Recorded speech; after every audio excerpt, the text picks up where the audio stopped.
your man, Louie T. Welcome to your one-stop shop for all things National Football League, including the 2018-2019 NFL playoffs.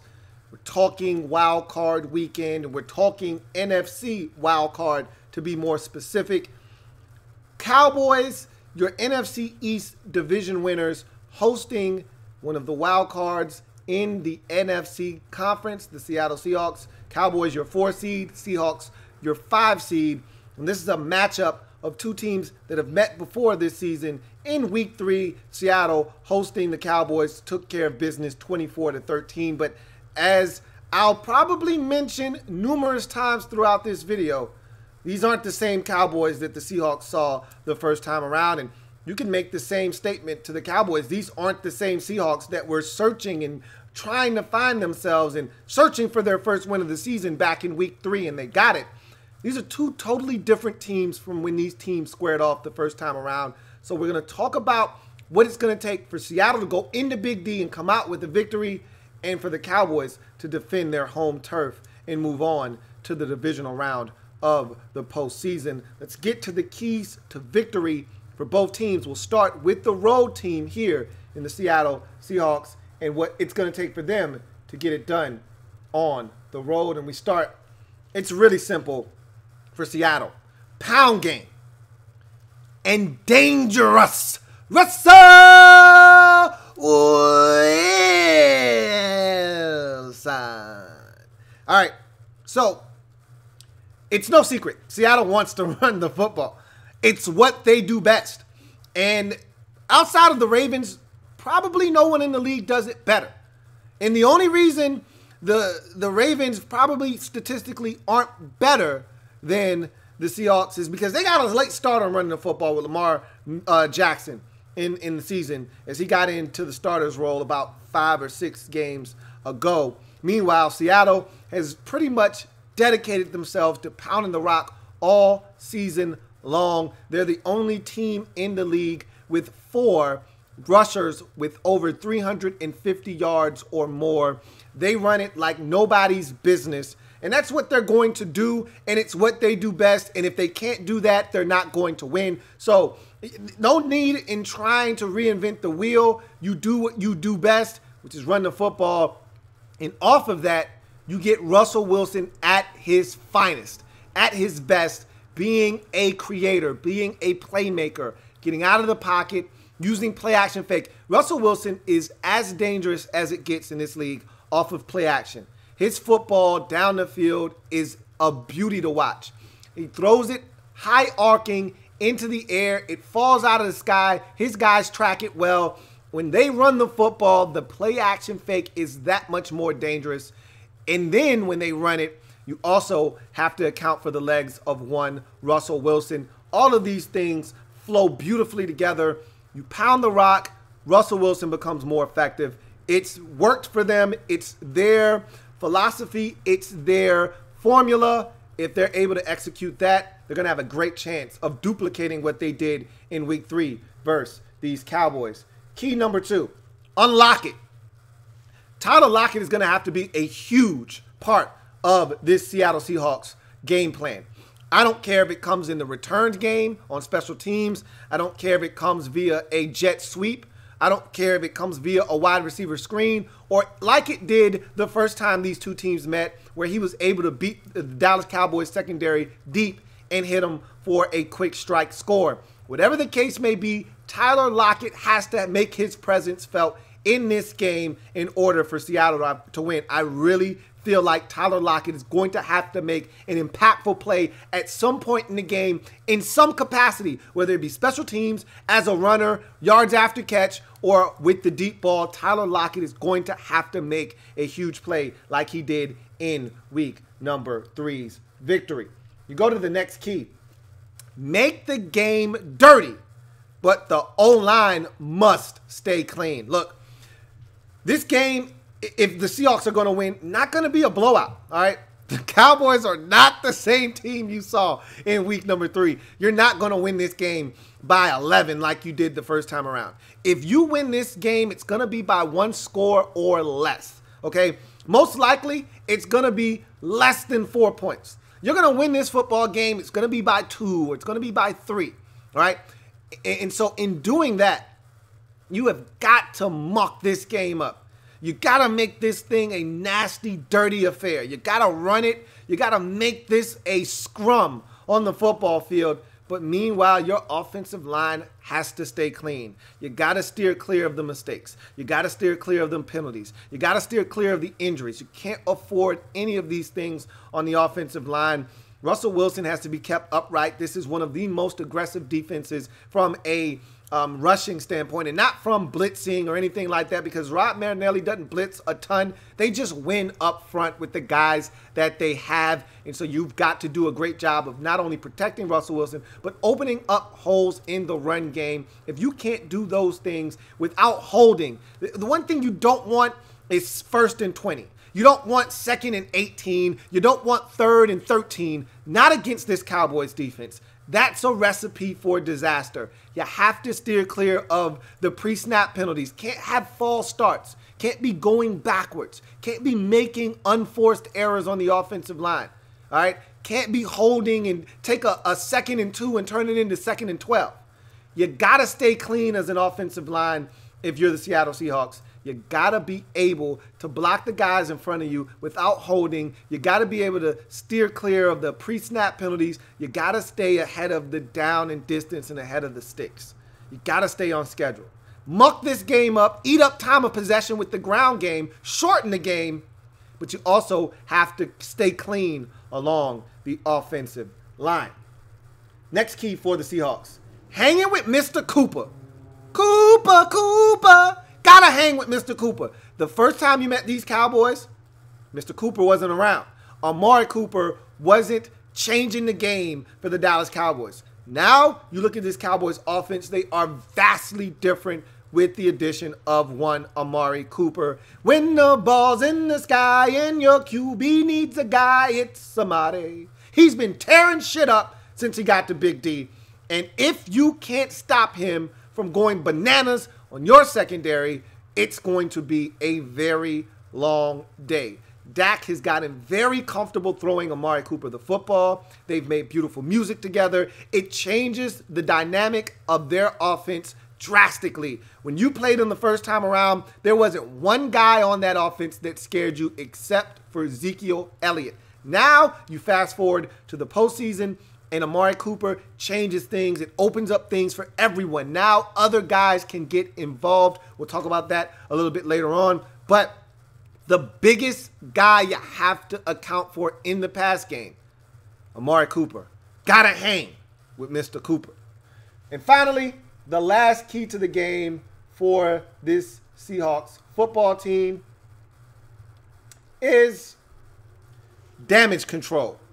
Kick his ass, Seabass.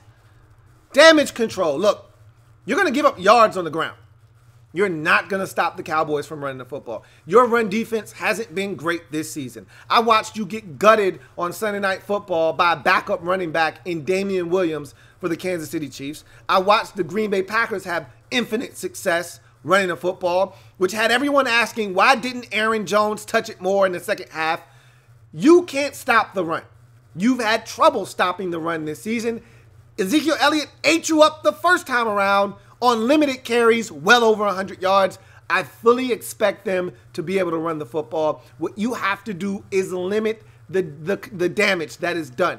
That's why it's called damage control. What you're looking to do is what you did the first time. Look, Zeke ate you up the first time. But you know what you didn't do? You didn't allow him to change the game. It wasn't a bunch of big touchdown runs. There were big runs in there, but they weren't for touchdowns. You made the Cowboys earn it, and they ultimately turned it over in that football game.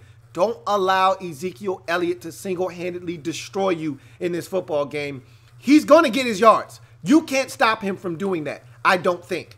So play damage control and limit what it is they're able to do off of those Ezekiel Elliott runs that they get in this football game. And finally, Seabass. Kick his ass. Look, at some point, I talked about this game being close. If Seattle's going to win, it's not going to be 24-13. It's not going to be 30-20. If Seattle wins this game, it's going to be 27-24. It's going to be 24-20.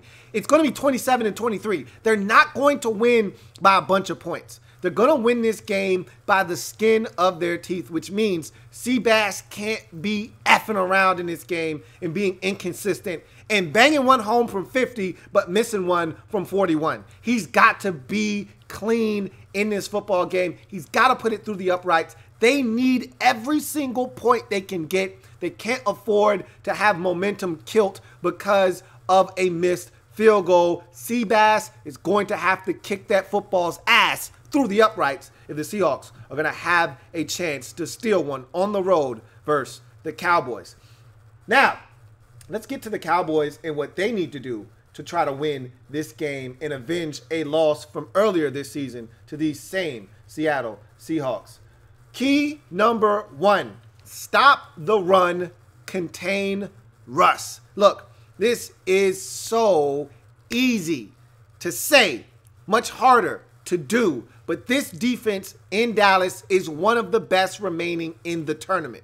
You've got Baltimore, you've got the Chargers, you've got Chicago, you've got Dallas. Honestly speaking, I think that right now the Ravens are the best defensive team in the league, and I think the Cowboys are second after them. If you want to throw the Bears in a second, knock yourself out, be my guest. I have no problems with that. But this Cowboys defense is dangerous. They're nasty, they're filthy, and they stop the run effectively, much more so than the first time when you saw Seattle, when Chris Carson, even though he didn't eclipse 100 yards, got the football a ton of times, and I thought ran it effectively. This defense has to stop or at least slow down this potent rushing attack of the Seattle Seahawks and force Russell Wilson to beat you. And speaking of Russell Wilson, you have to keep him in the pocket. Keep him from being a playmaker. He's his most dangerous when he's able to escape the pocket and use his legs as a dual threat, whether it's to run and pick up a first down on 3rd and 8 and break your back with a 12-yard gain, or as he did against the Minnesota Vikings, a 30-yarder to pretty much put the game on ice, or to extend a play and throw a bomb down the field or a big chunk play with his arm outside of the pocket. You have to contain Russell Wilson. He's his most dangerous outside of the pocket. He's most uncomfortable in the pocket. Keep him in the pocket, slow down the run game. You're going to win this game. You do those two things, I assure you, you win unless you turn the football over. Speaking of which, is moving on. North Dakota. You need North Dakota in this game, not South Dakota. If you get North Dakota, the DAC that we saw, the Dakota that we saw against the Giants, I know, a meaningless game, but yet it was still impressive nonetheless. If you get that Dakota, if you get the Dakota that we've seen shred NFL defenses this second half of the season since getting Amari Cooper, what he did on Thanksgiving versus the Redskins, what he did against the Philadelphia Eagles, minus the turnovers. Again, you don't need South Dakota. We know that Dakota will turn it over. He will fumble the football if he gets hit. He will hold on to the football too long, take unnecessary sacks, push you out of field goal range like he did in that Eagles game to force you out of field goal range. We know he's capable of turning it over like he did against Tennessee on a Monday night, like he did against the Eagles, keeping them in the game with a bunch of mistakes. He will turn it over if you allow pressure to be applied to him. The offensive line has not been great this season. You protect him up front. You're able to run the football. You keep that pressure off of him. You get North Dakota, the guy that is willing to use his legs like he did against the Giants, the guy that's willing to take shots in the pocket to deliver the football down the field. You get North Dakota, the guy that doesn't turn it over, the guy that is spreading the football around, the guy that is making plays with his legs off schedule. You're probably going to win this game. You get South Dakota, the guy that's turning it over, the guy that every time he gets hit in the pocket fumbles the football, the guy that's making bad reads and making mistakes, the guy that's holding on to the football too long and taking sacks, the guy that's trying to force it to Amari Cooper and not spreading it around. You're probably going to lose this football game. You need North Dakota. Next key. If he's hungry, let him eat. All right? If he's hungry, let Zeke eat. Keep feeding that man. If he's hungry, let him eat. All right? Now, we don't know how healthy Zeke's going to be. He sat out week 17 versus the Giants, and rightfully so. That game meant nothing, and he needed the rest. You could tell he was hampered down the stretch. He's been dealing with some lingering issues. And so hopefully he's healthy in this football game. But make no mistake about it. If he's hungry, let him eat. This Seahawks rush defense, they're good, but they're not great. You can run the football on these guys. You did it the first time around. Again, Seattle is a much different football team, much better defensively since you've seen them last, but you can still run the ball on these Seahawks. I expect Zeke to be back healthier than he was the last time we saw him and able to run the rock. If he's hungry, let him eat. Feed Zeke. If you are the Dallas Cowboys, that will take plenty of pressure off of Dak and allow you to see more of North Dakota than South. Next key for the Cowboys. Spread the love. I really just want to know, where's the love?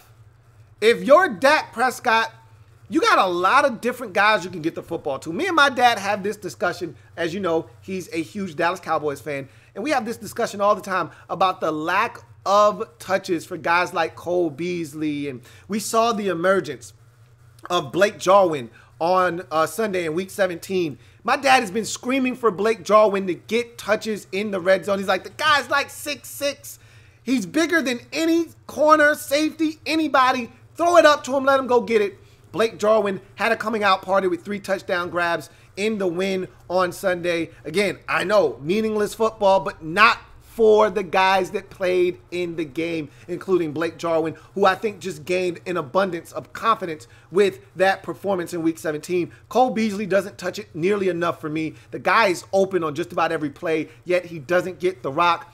He needs to get more opportunities to touch it. We know about Amari Cooper and his presence and what he's meant to this offense and what he's capable of. We saw him take over the Redskins game. We saw him take over the Eagles game. We know that this guy is a true difference maker. Michael Gallup starting to come along, made the touchdown grab, made one of the touchdown grabs in the win over the Giants. Cole Beasley making the diving touchdown grab to give them the win in that win over the Giants. You got to spread the football around.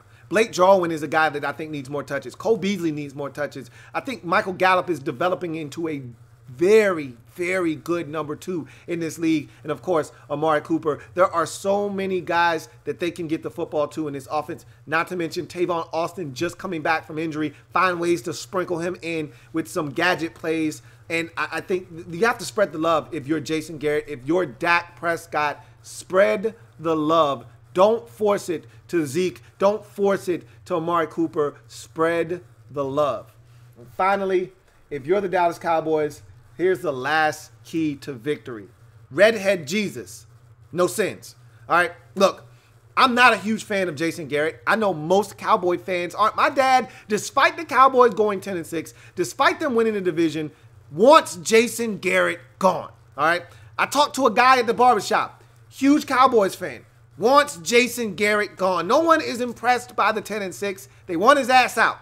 So what I'm basically saying to you is, look, Redhead Jesus is a guy that is a mediocre coach at best. Coaches in this league can win you a game. Coaches can lose you football games. I don't love Bill O'Brien. I don't love Jason Garrett. 2 coaches at home on Saturday in Wildcard Weekend, both fully capable of losing their team games. You can't have Jason Garrett call a bad timeout in the second half of this game. You can't have him challenging something that isn't worth challenging, losing you a timeout. You can't have Jason Garrett being scared like he was against the Houston Texans, even though I did not have a problem with him punting in overtime because of how well the defense was playing in that football game. Scared money don't make money. You got to take the temperature of the game, and if it is a situation in which you should go for it, then you should go for it. You went for it against Indianapolis. You got stopped. Everybody in the world knew you were running it. Don't run it on predictable situations. My dad pulls his hair out. Guess what? He doesn't have any hair because Jason Garrett and the Cowboys offensively love to run it on first down. They love to run the football on first down. They're so predictable. You have to be unpredictable in this game. It's 4th and 1. You decide to go for it. Don't turn around and hand it to Zeke every single time. Switch it up. You have to find a way to make the right calls and decisions in this game if you're Jason Garrett. If you think your defense is playing great football, and you need to punt, punt. If you feel like you can't stop Seattle or you can't afford to give it back to them at this juncture of the game because they may run it out the clock on the ground, then you need to go for it. Take the temperature of the game, figure out what needs to be done, and do it correctly. Redhead Jesus, no sins in this game. Don't hurt your team. Help them win in advance to the divisional round of the postseason. So those are the keys to victory for both teams. Here's my prediction for this game. I think Seattle is a very competent team that is fully capable of going into Dallas and winning. However, I just think the Cowboys defensively are going to be able to stop the things that the Seahawks have to do to have a chance to win. They've got to run it, and Russell Wilson has to be a playmaker outside of the pocket for them to have any chance of winning. And I just don't see the Cowboys' team speed defensively allowing those things to transpire with the emergence of Leighton Vander Esch. I know he got hurt in Week 17. He had no business playing in that game, to be honest with you, but it wasn't a major injury. They get Sean Lee back. There's no doubt in my mind that the speed defensively between Jalen Smith, Leighton Vander Esch, and DeMarcus Lawrence and all those guys, they're not going to allow Russell Wilson to run around. They didn't allow Deshaun Watson to run around. They're not going to allow Russell Wilson to run around and extend plays. They're a much better defensive unit than when they saw this Seahawks team the first time around in Week 3. Like, they're going to stop the run. They're going to make Seattle one-dimensional. I don't know if their receivers will be able to make enough plays. They're going to be in third and long consistently, which is a big-time no-no for Seattle. I just see Dallas doing too much defensively. Now, here's the kicker. They can't turn it over. I talked about North Dakota. If they get South Dakota, the Seahawks will have a great chance of winning. I just see Dallas doing enough to find a way to win this game 23-17 over Seattle as they get the victory and move on to the divisional round, where they'll most likely take on the Los Angeles Rams. But they'll most likely take on the New Orleans Saints in a rematch of a highly anticipated game. We will see what happens there. But that's my prediction and my analysis of this NFC Wildcard matchup. Remember, if it's not your man T, it's not the best NFL coverage it could be. Plenty more where that came from. Remember, at the conclusion of this game, I will be breaking it down live on Wildcard Overtime. So join me for NFL Wildcard Overtime at the conclusion of this football game, where we'll break it down live and have your reactions to the outcome of this game. Also, I broke down all the other wild card games and gave my predictions and keys to victory. So check those videos out as well. I'm your man, Louie T, signing off. Until next time, have a good one. Louie T Network.